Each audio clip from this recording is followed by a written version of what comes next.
This is Real News Media TV, coverage you can trust. Please like, share, subscribe, and hit the notification bell. Select all for daily news updates. Closure for family as Hunter's body recovered.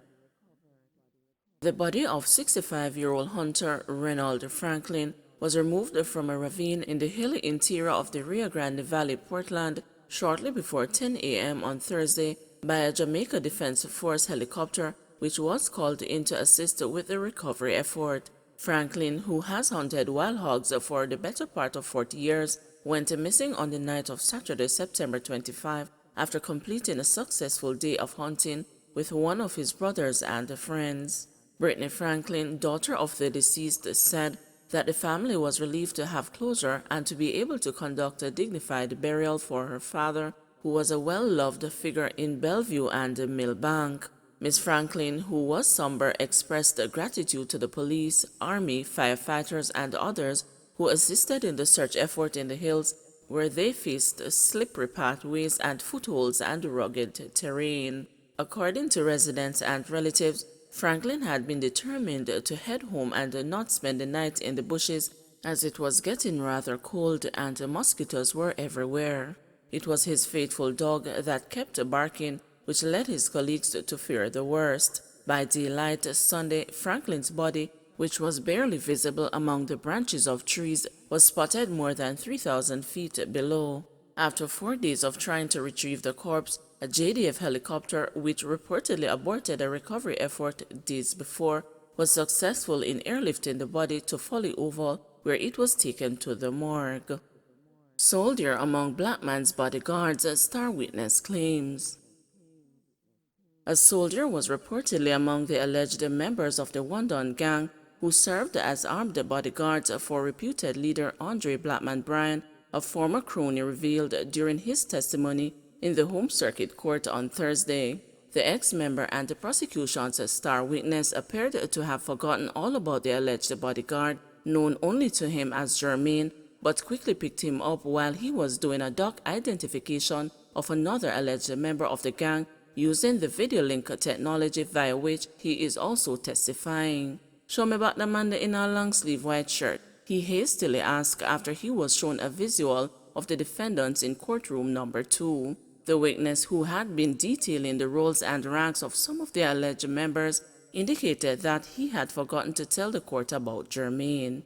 Chief Justice Brian Sykes then intervened and asked him how he had known that defendant.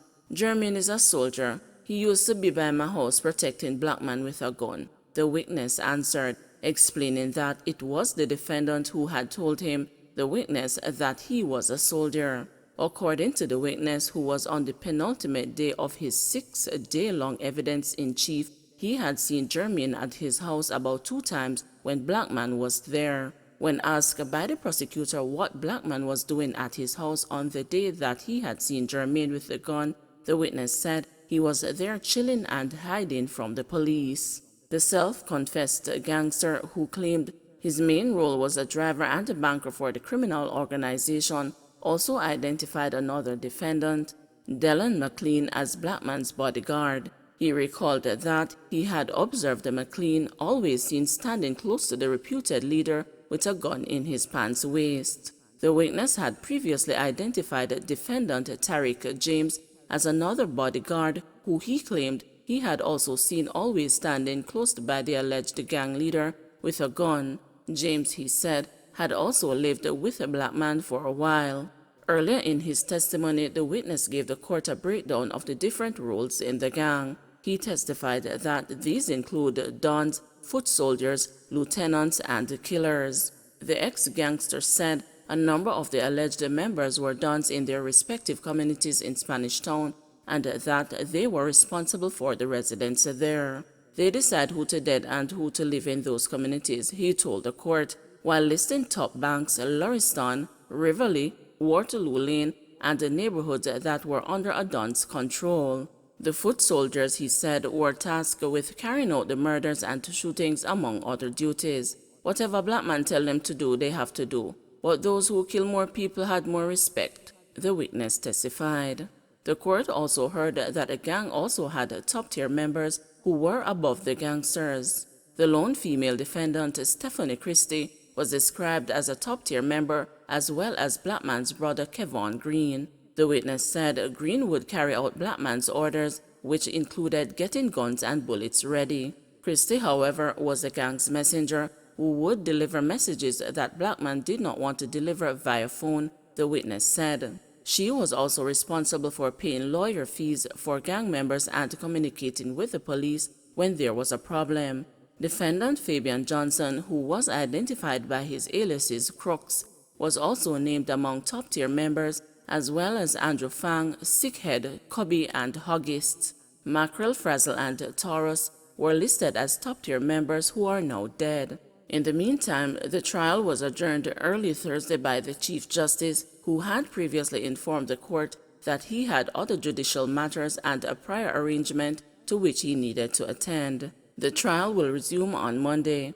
Brian and 32 other alleged gang members are being tried on an indictment with 25 counts under the Criminal Justice Act and the Firearms Act. The Wandon gang is a breakaway faction of the Klansmen, reportedly led by incarcerated accessory to murder convict Tesha Miller. Indicom probing numerous complaints of assault involving police officers. The Independent Commission of Investigations says it has received almost 60 complaints of assault involving 19 members of the Jamaica Constabulary Force. The 57 complaints were made to the commission last year. Deputy Commissioner of Indicom, Hamish Campbell, on Thursday disclosed that one of the officers has been implicated in at least 3 cases of assault. 17 of those 19 officers were the subject of multiple previous complaints, and a pattern emerges where some officers are frequently and repeatedly concerned officers, and it's their action and behaviour the subject of complaint from many different citizens, all of whom seem to be describing the same pattern of behaviour and alleged abuse. And that phenomenon can't really be reduced down to isolated situations. And that is what is required to be looked at. The above-mentioned 19 officers have a cumulative total of 57 assault allegations made against them in relation to discharge of firearm, shooting incidents, fatal shooting incidents. One officer, who is in the report identified as anonymously, subject of 22 complaints between 2012 and 2021, 5 of which for assault. It's incumbent upon the JCF to examine the multiple complaining officer. And while some such instances of use of force would of course be legitimate, in aggregate they remain disquietingly frequent and requires an internal administrative action to determine this apparent disproportionality which is occurring and is observable. And a similar pattern is observable, and we have reported before in the officer involved in multiple shooting incidents over many years. Digital vaccination cards by December. Jamaicans who have been vaccinated against COVID-19 are to start receiving digital vaccination cards in another 3 months, in line with the global move towards secure machine-readable cards that are universally accepted and not vulnerable to fraud. Minister of Health and Wellness Dr. Christopher Tufton made the announcement yesterday at the ministry's weekly COVID-19 press briefing. The 3-month timeline coincided with requirements recently announced by the United States government that as of November, all foreign nationals visiting that country must provide proof of full COVID-19 vaccination to enter. Travelers are also required to present a negative COVID-19 test done within 72 hours of travel. Vaccination requires, as part of the infrastructure, a card that is going to be universally accepted and can be validated where the possibility of producing a fraudulent card is minimized. We have to move there. The intention is to see a digital vaccination card available to Jamaicans within the next 2 to 3 months. If it can be earlier, we will certainly do so. We are currently in exploratory mode, working with a number of international partners, among them UNICEF and others, to create this digital vaccine card, Tufton said. He said the plan is to have the card modeled off those used by major trading partners such as the US, Canada, the European Union, and the United Kingdom. It should take the form of a QR code and will be securely encrypted. Persons will be able to print their QR codes as well as to have it available digitally via SMS and email, he explained. He said once the digital platform is ready, all the vaccination information from the manual cards that Jamaicans now have will be transferred to the database. We will ensure that we move speedily to get to that point because we do appreciate that it's going to be necessary and for us in Jamaica to ensure that we manage the vaccination process and minimize temptation for deviant behavior as it relates to the vaccination cards, he stated. Meanwhile, Dr. Tufton advised that no firm date has been set for the next shipment of Pfizer vaccines to arrive, but that it is hoped that the doses will be available early this month. He urged adults, except for those who have already received the first doses of that brand, to take the vaccines that are available to them now, as only children in the specified age group will be prioritized to receive Pfizer jabs for the new batch. No fatalities in Clarendon crash involving ambulance. The Maypen Fire Brigade is reporting that there were no fatalities in a collision yesterday involving an ambulance and a motor truck. According to reports from the fire brigade, the Toyota Hiace ambulance collided with a truck while traveling along the Bustamante Highway in the parish. The ambulance was en route to the Maypen Hospital with a COVID-19 patient. All individuals involved, including the patient, a nurse, a porter, and the drivers of the ambulance and the truck, were taken to the Maypen Hospital where they were being treated. Their injuries do not appear to be life-threatening at this time. Details surrounding how the accident unfolded are sketchy as the police are still conducting investigations. Speaking on the incident during his virtual COVID conversation on Thursday, Minister of Health and Wellness Dr. Christopher Tufton expressed the sadness at the unfortunate incident while wishing all those involved a speedy recovery. Curfew extended in sections of Granville St. James.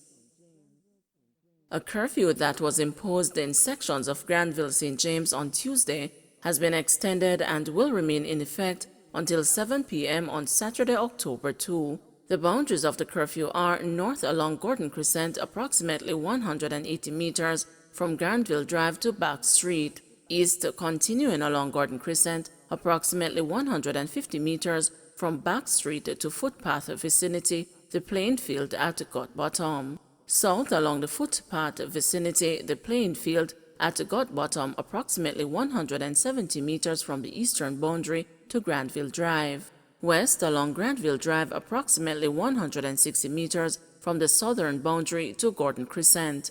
The police have warned that during the hours of the curfew, all individuals within the boundaries of the curfew are required to remain within their premises unless otherwise authorized in writing by the ground commander. Don't forget to like, share, subscribe, and hit the notification bell. Select all for daily news updates.